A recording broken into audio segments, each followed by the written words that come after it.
Administer true justice. Show mercy and compassion to one another. The Lord is righteous. He loves justice. Love tenderly those who are socially powerless. Uphold the cause of the oppressed. Maintain the right of the afflicted and destitute. Act justly, love mercy, and walk humbly. God's law is written on the heart of every human being. Treat people with protection and care. This is Mark Curran, your host of Cross Examination on WSFI Catholic Radio, 88.5 FM, 750 AM WNDZ. And today our guest is Dan Aungst, and he's going to talk to us about sexual addiction. I can't think of a topic that's really more important for men out there, but also women. We're living in a very, very different age than ever before as far as addictions and sexual addiction. So we're really blessed to have Dan. Also with us, as always, our producer, Linda Presia. You may hear from Linda from time to time. And if you have children, it may not be the best show for you. You may want to take them out, but it is really, really an important topic. And let me introduce to you Dan Aungst. Dan, could you tell us a little bit about who Dan is? I know you're a convert to the faith, and I know married, and I read about your struggles with sex addiction, and also your family and your wife and becoming a Catholic. Yes. Well, thank you, Mark, first for inviting me to be on the show. What I basically say, and when I do talks and everything, is I am a recovering sex addict, and briefly, my background is I had a over 30-year addiction to not just pornography, but also massage parlors, affairs, prostitution, the whole gamut. And it started, well before my marriage, and at puberty and kind of thing, and grew throughout that, and went into my marriage, and my wife didn't know, obviously. And there's a very extensive story that takes a lot more time than I think we have here to get into, but it led to at one point, which you've pointed out, or you didn't point out actually, but you discovered me through the National Catholic Register article that's out there, and where my wife discovered the addiction, and part of that was through an affair that I was involved in at the time. It hit the fan, basically, and we went through hell and back, so to speak, and ultimately, in this process, God got a hold of me and said, I need you to share your story, and I need you to guide other men through what you've been through. And I've been doing that for close to 15 years. Part of it was Road to Purity organization that I founded about 8 years ago. To what we do, it's really something that's deep in a lot of places, and it's a big, big problem today. I couldn't agree more, Dan. And for the listeners out there, chances are there's pornography in your house. I mean, just look at the odds. There's no question about it. It's so rampant, and so many people use it. And today, with the proliferation of sources, the internet, and all that brings with it, it's so much easier accessed.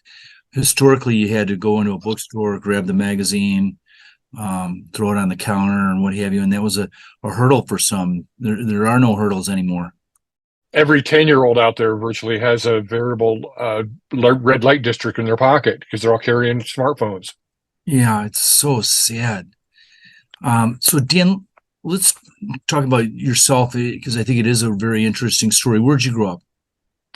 I grew up in Michigan, outside of Flint area, a little town called Otisville. And while growing up, when were you first introduced to pornography? I was first introduced with some friends of mine at he had kind of a, we call a clubhouse or whatever. They had a huge barn garage thing, and he had an area above where the kids hang out, and he had some magazines, and that's where I first saw it. I was probably about 10 years old at the time. Yeah. That's where I first was introduced to it. Were you ever told that there was anything wrong with pornography at that point? I wasn't at that time. I grew up technically Methodist. I converted to Catholic when I got married, but we really didn't go to church. But still, like like so many, even though I wasn't told that, oh, this is a problem, there's something wrong with this, there was an instinct of shame with it. There was something that I knew I didn't want to share with anybody else, or I wanted to keep hidden. You felt that. So Yeah. from looking at magazines and what were these Playboys or Penthouse or something along those lines? Actually, what they brought up was a little more hardcore than that. Okay. I eventually saw those, of course, but with my first experience was really hardcore magazines. How old are you, Dan, if you don't mind? 60. 60 years, the same exact Yep. age as me. Born in Yeah. 63. Yep. Class of 81 high school. So Absolutely. yeah. So I can relate to those times. Where did the addiction take you, from the first moments, of experiencing it? First, it was, like I said, it was the magazines, and then it was looking to connect with that friend of mine, to look at the magazines. What else did he get? Then eventually, later into high school, was able to get a hold of some. Had my own then stash, so to speak. Hid them under my mattress, which you think nobody's going to look there, but of course, who makes your bed, right? Those were discovered, but at that point, my mom had discovered them, but she really didn't say anything. I think she was too ashamed to bring it up or say anything. Your mom thought it was a normal. I don't think so. I have the idea that she was ashamed of it, or she was too embarrassed to say something. I don't think she thought it was normal, but I can't speak to as why I would have thought that. Just a gut feel. And then into college, it was a kind of time where VHS videos were the thing. So any of the younger listeners need to ask their parents what VHS is. So I started watching, videos in college on my own. Actually lost my virginity in college. My roommate his destiny was to, have me lose my virginity, have my first time, because he found out, and that was his goal in his life, was to get me experienced. But started seeing videos and so forth. Went to a couple different schools that grew and kept going. Then met my wife, Roxanne, and we got married a short time later. And at the time, I kind of thought that, well, I won't need this anymore. I'll be married. But really, not understanding at the time, it was really the furthest thing from the truth, because the real root of the pornography is not about the sex. It's not about pornography. It's about something deeper. It's about a woundedness and a coping mechanism and an escape. How old were you? 25. What was your wound? For me, the most part, is my mother wound.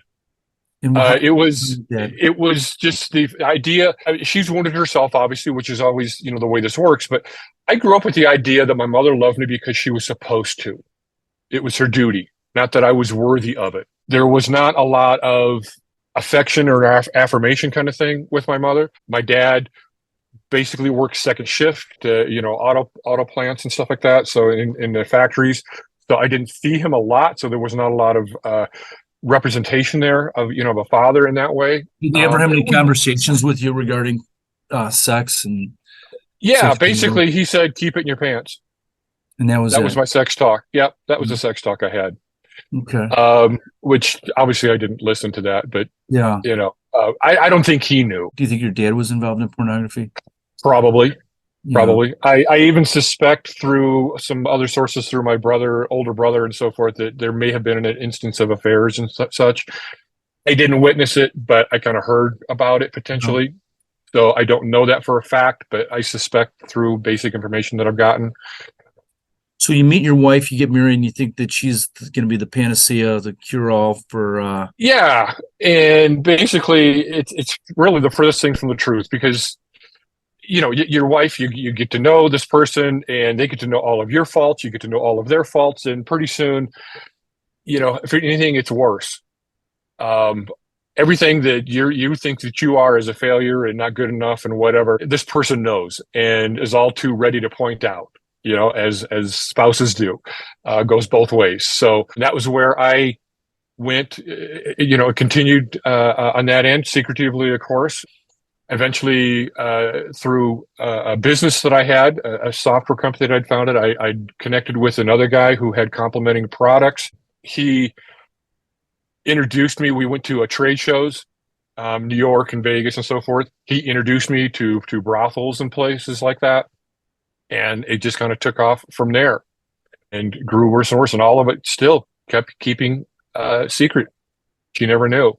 When you talk about a sexual addiction, does it mean that essentially you had it like every single day, or what? Well, for me, it was something that, as an addiction, it's something that you need to do that you really don't have any control over, as it seems on the surface. You are, as I was, basically out of control. And for masturbation or pornography might have been an everyday thing, but the physical connection, acting out, whatever, was more on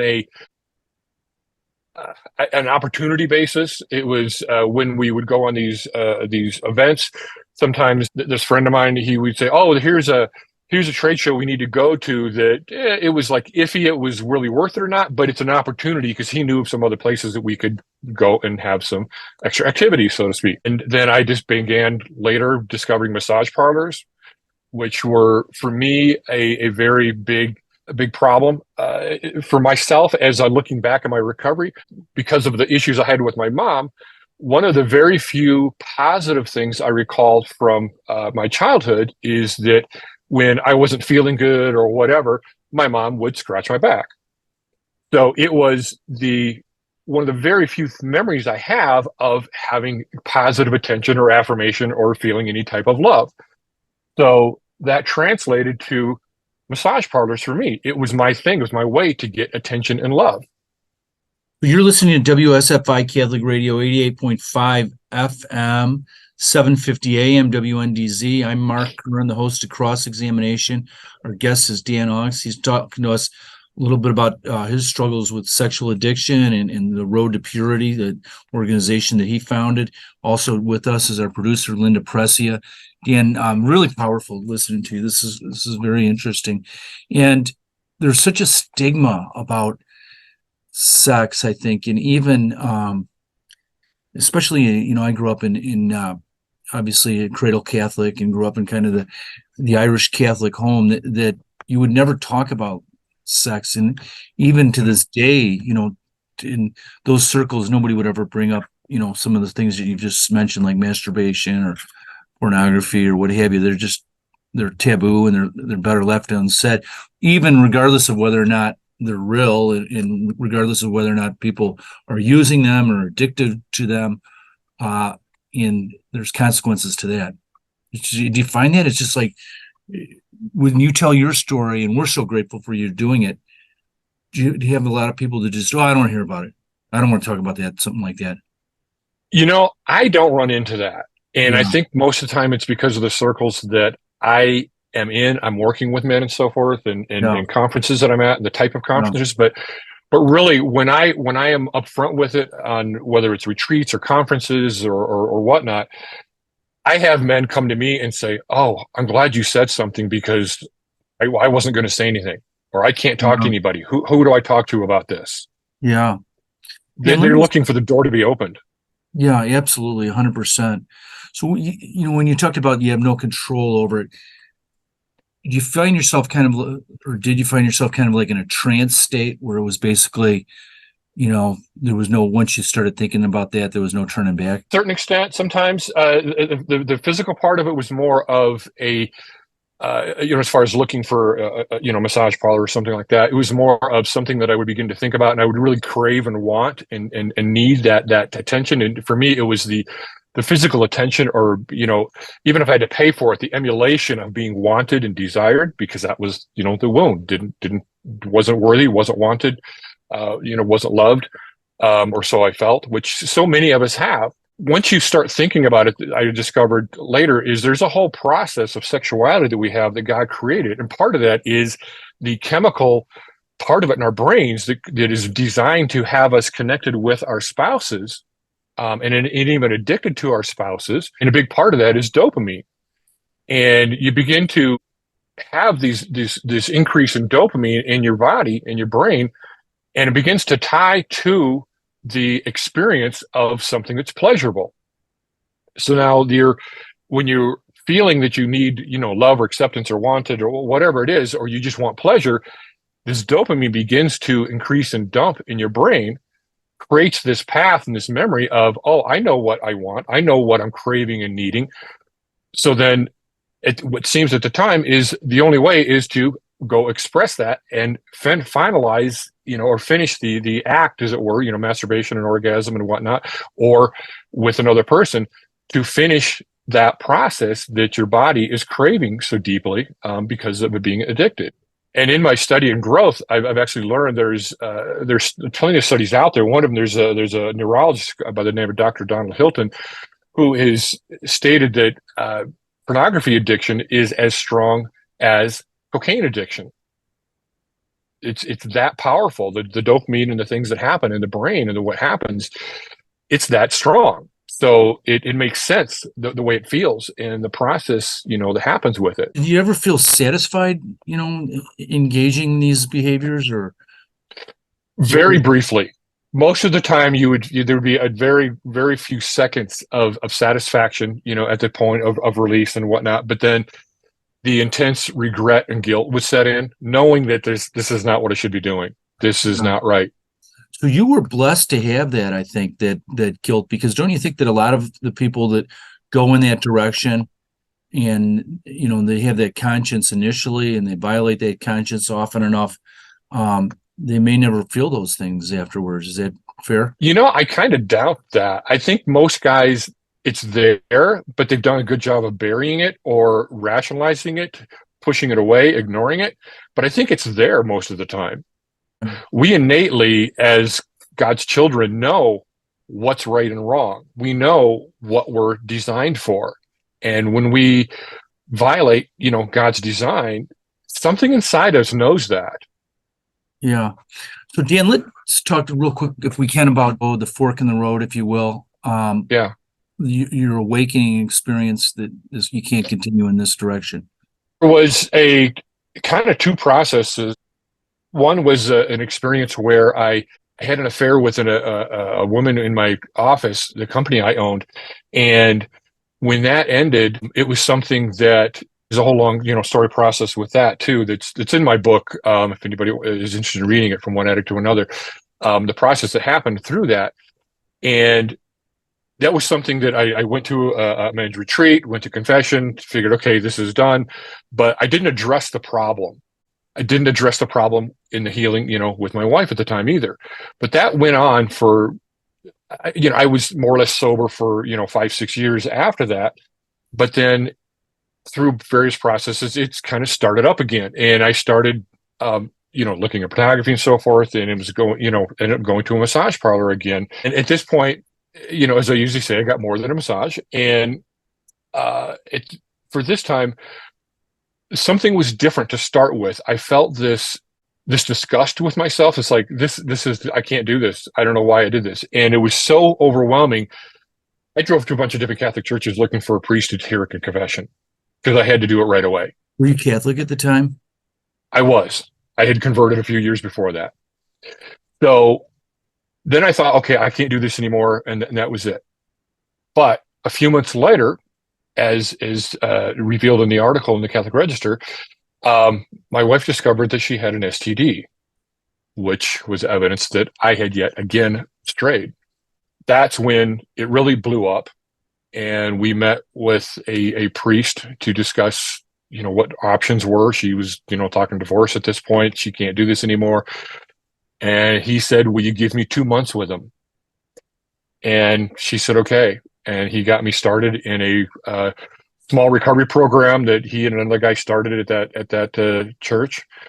And I remember in that first time, in the very first meeting that I went to at that group, it was 8 or 9 guys in the group, and part of their protocol was when a new member comes in, everybody goes around the group and does like a little 4 or 5 minute snippet of their own story.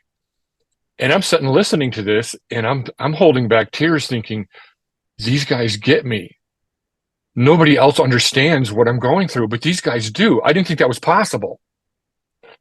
So that was kind of the first step. And then they were listening to an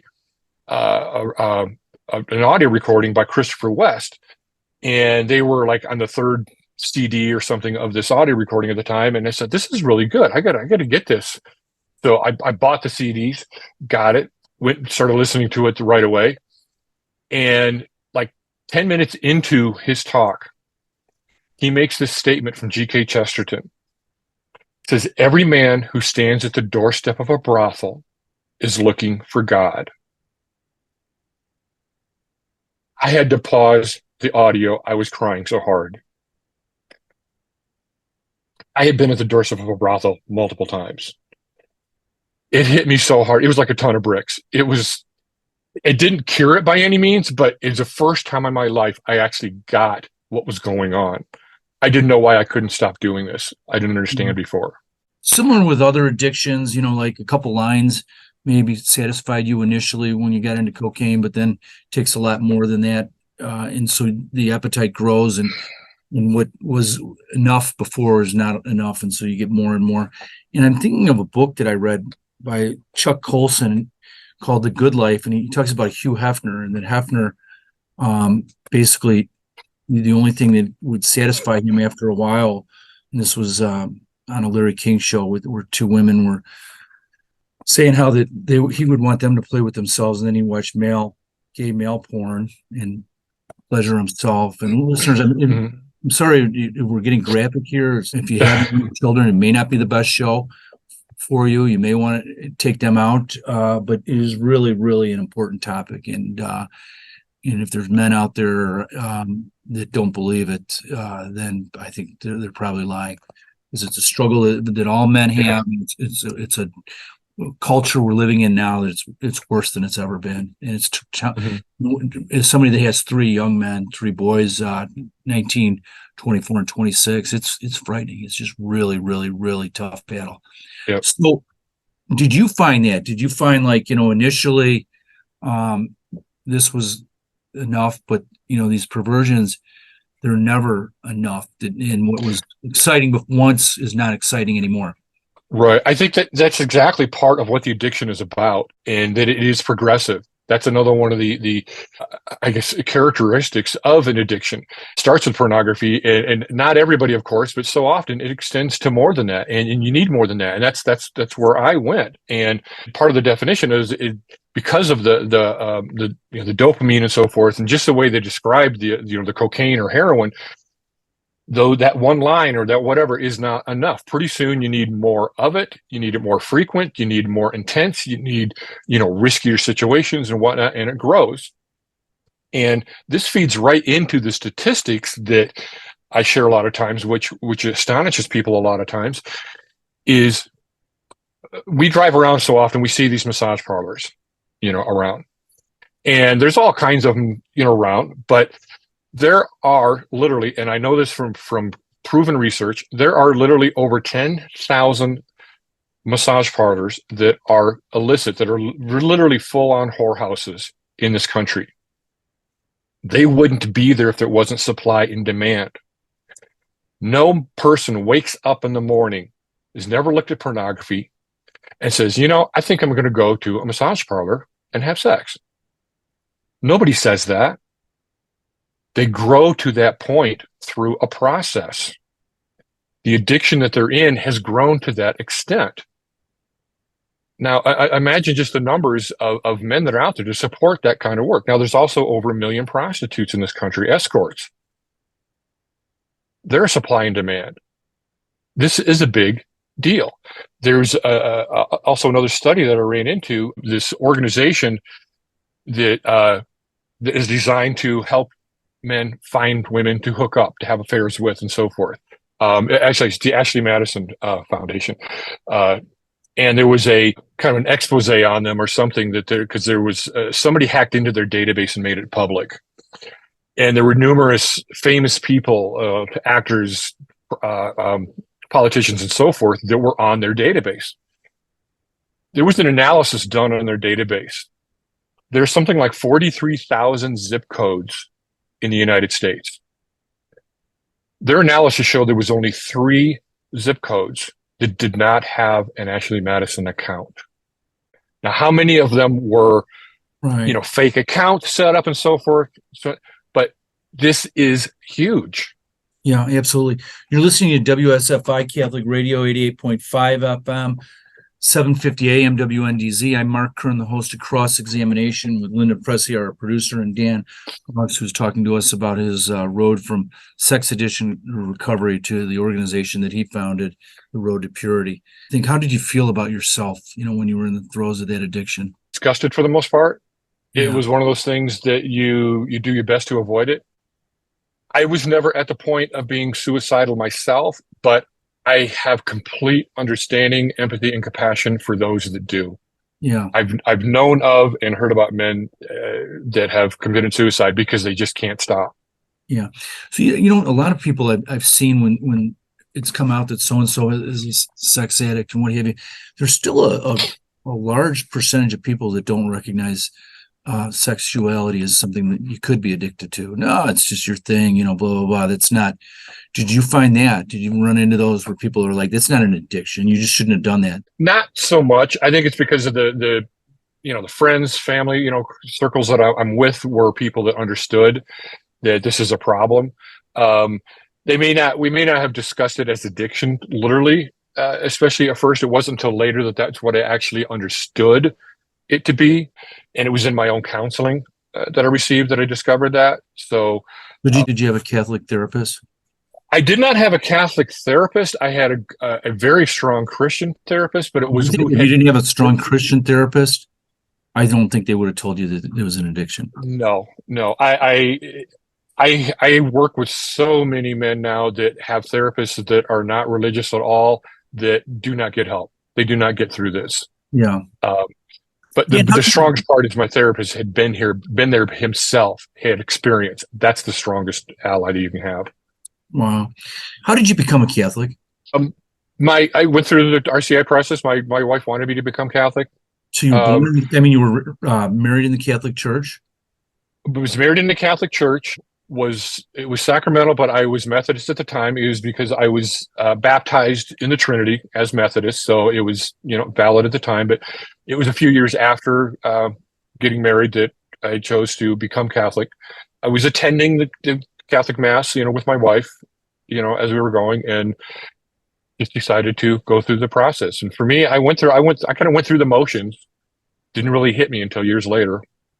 You didn't realize what you were joining at the time when you joined. Did you come in Easter? Yes. Yeah. And what year would that have been? I don't remember off the top of my head, actually. Yeah, it was probably 25 years ago. Okay. And so you did it to appease your wife. As you're dealing with the addiction, and what was rock bottom? When I gave her the STD and we were talking divorce, that was my bottom. And was it you felt ashamed and yeah, my life was crumbling around me. It was over. Yeah. And so you wound up going to therapy, and can you just help us a little bit how you got through that? Well, like I said, I started in that small group program, which was not therapy to start with. It was probably 6 months into that before I started therapy. I discovered this organization it's called Every Man's Battle that I looked into attending in one of their retreats, and actually they're one of the guys who run their program was a counselor here in Denver, and I got connected to him and started going to see him. He knew what was going on. He understood it completely. Group that you were in, had you ever been in a sexual addiction group, 12-step group? No, I'd never been in any type of recovery group of any type before this. So was this group, this Every Man's Battle, was it kind of modeled after a 12-step group? Every Man's Battle was the retreat thing that my counselor was at. This other thing was just in a kind of an unnamed small group that the guys were that I started with. But it was a Catholic-based group. I think one of the reasons why the 12-step programs work so well, and there are 12 steps for sexual addiction, is that they're basically hijacked from the Catholic teachings. It's not confession to a priest, but it's still to another man, and it's right on down the line in terms of moral inventory and what have you. Right. You're in this group, and take us through how what's going on with Dan inside your head at that time. Well, as I started the group, like I said, it was the first time I'd ever realized that somebody understood what I was going through. It got me, so to speak. We went through different materials. It wasn't a set program necessarily, but we went through different materials and books and had our meetings and discussions and so forth. And between that and then meeting up with another guy that started at the same time I did, we ended up in kind of starting an offshoot group closer to our place, because this was like an hour from our home. Still started in another church closer to us that we kept going with. And we invited guys to come there, and we kept moving along with, the protocols and whatnot. And then coupled with my counseling, I would bring stuff from my counseling that I learned into the group and share with the other guys. And as we kept growing, eventually guys would say, I just ended up co-leading this group, finding myself, and guys would say, oh, you should write a book. And I'm going, I don't even read, how am I going to write a book? Okay, yeah, whatever. And they'd say it again, and it kept coming up and coming up. And as we kept growing through this and going through my own recovery and learning and so forth, I came to this point to where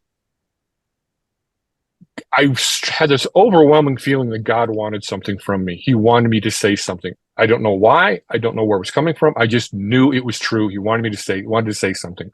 I kept growing and growing. And eventually I told my wife one point, I said, people keep telling me I should write a book.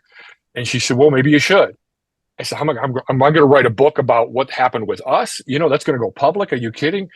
And she goes, well, if God's asking you to do that, then maybe you need to do this. Oh, I don't know. I just dismissed it. Were you sensing that you just really were married to an angel, as you said earlier? I mean, right? She's sacrificing herself in stories that most women would never want to. Absolutely.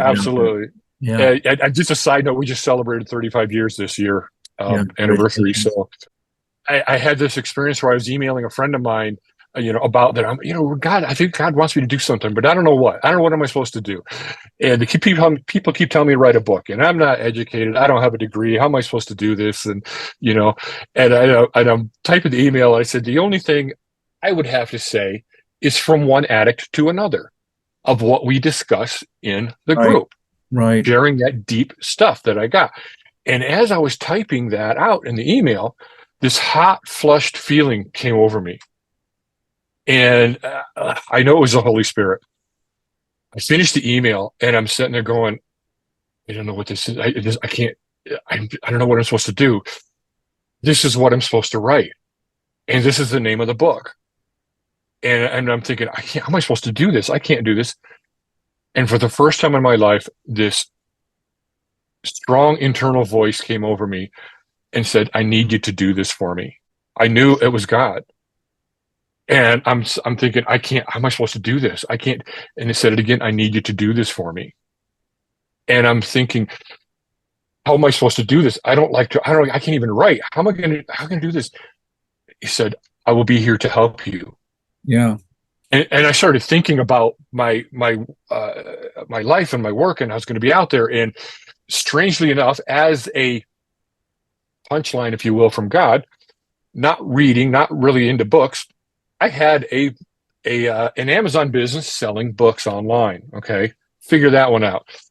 So I had the throughput and wherewithal to do it. But I'm thinking of, you go to Amazon, you go first looks, and you start reading parts of people's books. And I'm thinking, well, that's going to be out there. I can't do that. And I'm thinking, well, I could, what do they call that? A pen name or something? I just put a fake name on it. And then that same voice said, I need you to own it. I knew he was right. And I didn't know what to do with this. So I told the story to my wife again. And she says, well, sounds like there's something you need to do. I literally spent the next year talking to priests, spiritual directors, all kinds of people, telling this story, looking for someone to tell me, oh, God doesn't talk to people like that anymore. No, that's old biblical times, Old Testament stuff. That doesn't do that. Every single one of them says, well, sounds like something you need to do. There's a lot of priests that I've seen in confessions over the years that are not very strong. So it surprises me that you didn't run into one that said, I did not. Well, God prevented that from happening. Exist, he wanted their book. Exactly. He kept me protected. He wanted this book written. How long did it take you to write the book? About a year when I finally got going in it. Yeah. Okay. And I did the book. I finished it, self-published it on Amazon. went to adoration, sat before God, and said, okay, you know what? I did what you said. I finished the book. I'm done. Yeah. He says, now it's time to get started. Just real quick, how much time would you allocate a day to writing the book? It wasn't even every day. There was a process at the end of the decision. I spent another spiritual director told me to. He said, go to adoration for an hour and then write for 2. And that's how the whole book was written. And it was, a year in writing it. I'd write a couple times a week. Sometimes. Where do you have adoration in proximity to where you? Yeah, close to our local parish. It's beautiful. Where I went. So for listeners out there in our area, WSFI Catholic Radio, we're in Libertyville, Illinois, and we're right down the street from Marytown, which has 24/7 Eucharistic adoration. It's such a wonderful gift. Go ahead. Ours has 24/7 adoration too, and that's where I went to get started with that. I'm not done. God tells you he's not done, and then he's not done. I write the book. Says, I read the book, and then he says I'm not done, and I don't know what that meant, but I just kept going, praying. Said, what do you want then? What am I supposed to do? And little by little, pieces come out. Through my own experience, I knew that going to confession never helped as far as any advice from the priest. Just, 3 Hail Marys and Our Father is not going to keep me from coming back. And I realized the priests, for the most part, really don't know what to do, what to say. So I wrote a little pamphlet called 5 Keys to Freedom from Sexual Sin. Just 5 little tidbits of what do you do? What do you do with this? And I published that, got an imprimatur on it. For the 5 keys, Dan. The 5 keys that I have is, one is to desire change your habits, get accountable, prayer, and learn more. Those are the 5 keys. The first one is desire. You have to want to change. You have to want to stop. That's the number one. If you're not willing to change and do anything, nothing else can change. Nothing else can help. But I published that pamphlet many years ago and got an imprimatur on it, started doing direct mail. I want to say this much, as somebody that goes to confession regularly, I think it prevents people from dominoing in the wrong direction. So, you engage in one behavior, close to one behavior that you shouldn't have, you confess it, and then you're clean again, and so to speak. So I think it's really, really, really important. And, obviously, in conjunction with the Eucharist, it's really, really important for Catholic men out there and women out there, right, with sex, to go to confession. And if you have to go to confession every week, don't beat yourself up about it. Right. Go right there. And I guess I kind of misspoke. I didn't really mean to say that it didn't help and it wasn't worth anything. It's quite the opposite. It's very valuable and a requirement to do. I go to weekly confession now. It helps specifically in recovering from this, and that's where we needed help, and that's where I discovered later that Pope Francis at one point made the statement, specifically in pornography, that the church is to be the field hospital after battle, which means the church should be able to give some type of direction and help, and they weren't. They were giving the sacrament, and that was, of course, very valuable in cleansing the soul. And you're right. I'm sure it kept in from a domino and going into worse things, but they needed more direction and more help. I could see guys needed what to do with this, and that's where that pamphlet helped. To date, there's about 900 parishes using this pamphlet, and there's over 500,000 distributed, and that was before Road to Purity was even formed that I released this. Since Road to Purity was formed, I created other programs. We have a program that is one of the most in-depth Catholic recovery programs that I've learned from all the other programs that I've been in and borrowed pieces, but then made it something that's much more in-depth. And it's available in small group formats and parishes, in-person formats, online. We have an online community that goes with it. And I teach it to seminarians at St. John Vianney Seminary here in Denver, that program, recovery program. And oddly enough, this tool for confessional has grown into something that at St. John Vianney Seminary, they've had me back for 8 years now, doing a 1-hour little presentation course to the seminarians that are going to be ordained the following year into priest, and how to address sexual sin in the confessional, what to do with this when this comes up. And this actually turned into a full-on 1-hour course that we got a grant to produce of teaching priests how to address this in the confessional, which is now available to any priest worldwide for free. So I have a 15-year-old, and do you have any advice for somebody like me who is a mom to teenagers? And what are some of the things that you wish your mom would have told you or warned you about from a female perspective? And maybe also, what did you want, or what do you think that your dad could have told you that would have changed the course? Great questions, Linda. Thank you. I think some of the things that are most important are things that in my personal life, I don't think, because my parents weren't Catholic and they didn't have this understanding themselves, would have been things that they could have told me. One of the most strongest things that anybody can do, any Catholic out there, is learning theology of the body. Understanding who we are as sexual beings. What is it that we are about? How God created us and what we're about. And it's beginning to teach at an appropriate age young children having that discussion. And it's not necessarily talking about sex, but it's talking about sexuality in the way that you can teach a 4-year-old or 5-year-old that you're a boy. This is how God created you. You have a purpose. This is the way you're made. Girls are different, and here's how they're made, and God has a purpose for them. Start that conversation young, and there's a lot of age-appropriate information, out there. And we have resources, we have links on our website to these things, how to do this. And it's by the time they're 15, not starting the sex talk at that point. It's having them understand who they are as young men. What is sex about, and we are here to co-create life with God. That is an immense gift and a responsibility that we have. It's not something that's here just for our pleasure. Same thing with eating. We don't just eat until we die because it's fun and we like it. You end up with a lot of things that will kill you. Diabetes and when you become 400 or 500 pounds, obesity, just things like that. Your body's not designed for that. God didn't make you that way. Sex is the same thing. You do it against God's will, it's death. Yeah, amen. So I talk to priest friends of mine, and what they tell me is that the number one sin that they see women confess nowadays is sexual sin. And it was never like that. The men and women are different, like you said, theology of the body, equal in dignity, different in gifts.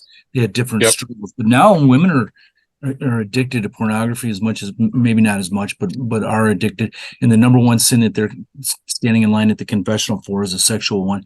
What's going on with that? A couple of things. One is part of a little bit of it is the women's movement. They want it, they're equal. Me too, man. Guys can do it, we can do it.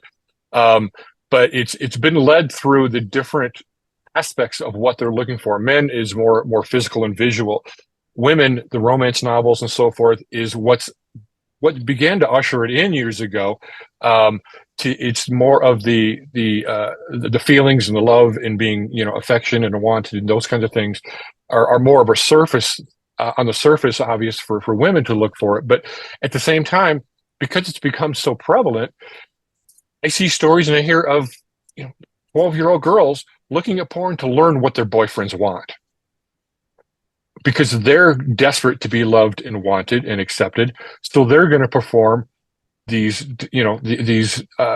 unholy, these disgusting acts and whatever, just to get perceived love from their boyfriend, because they don't understand what true love is, because they're not taught. They don't understand what it is. They're taught that, this physical act is love, and it's not.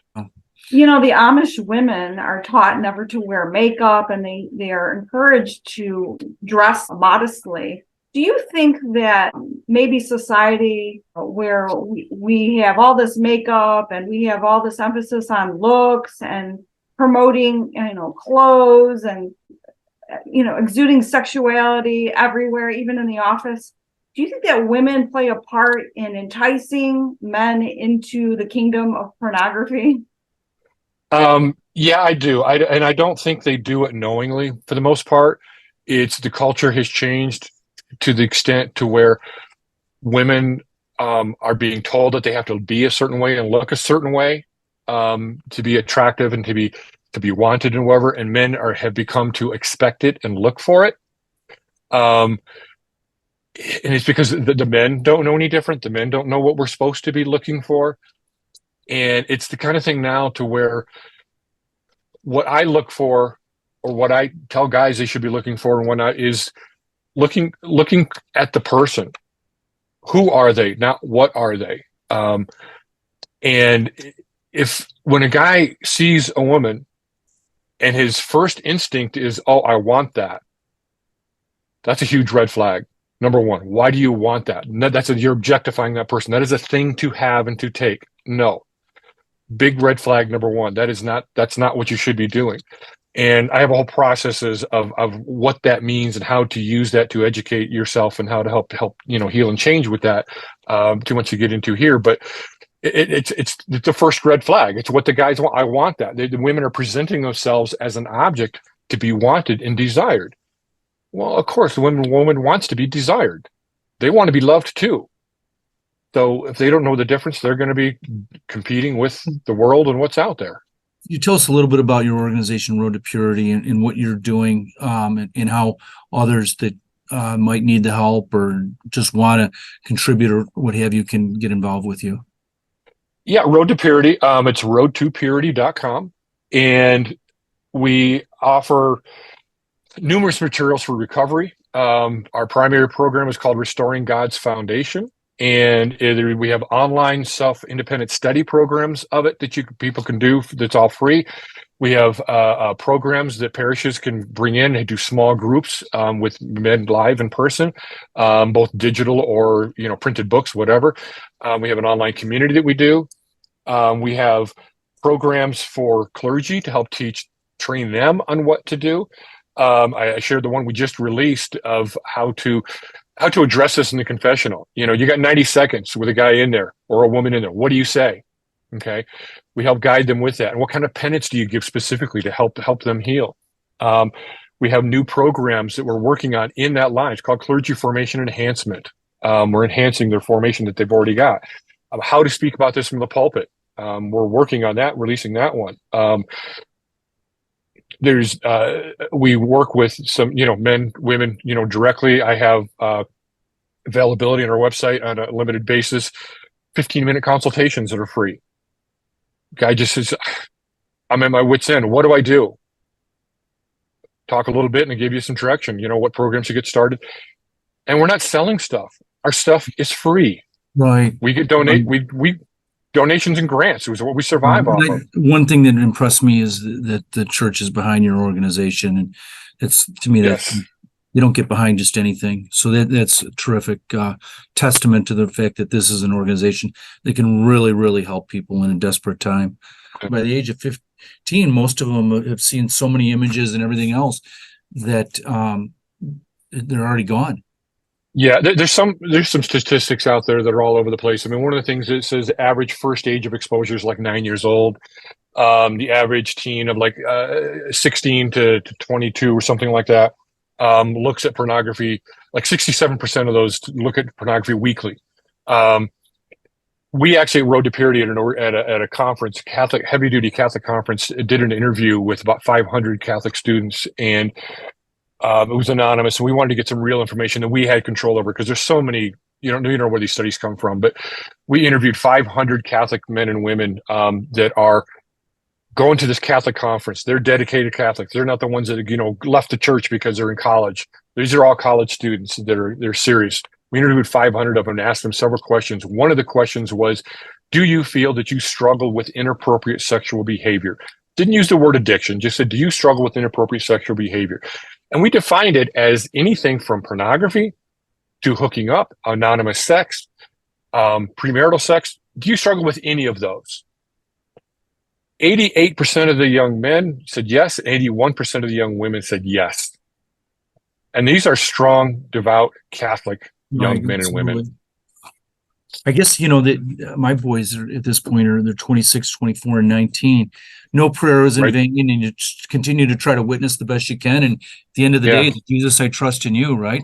There is, when a father is engaged in pornography, even to the extent that it's not open and notorious, there is an effect on the children, and the child is much more likely to become engaged. Isn't that also? Absolutely. When you're dealing with that, you're actually dealing with the spiritual side of it, the demonic side of it. There's an open door that's invited of that spirituality into the house, and it's being permitted and invited by the father being involved in it, whether they know it or not. And that kind of thing is welcomed in, and the kids become exposed to it and are addicted to it that much quicker and easier. And the problem is that young brains they learn so quick, and they become addicted 3 to 5 times faster than an adult.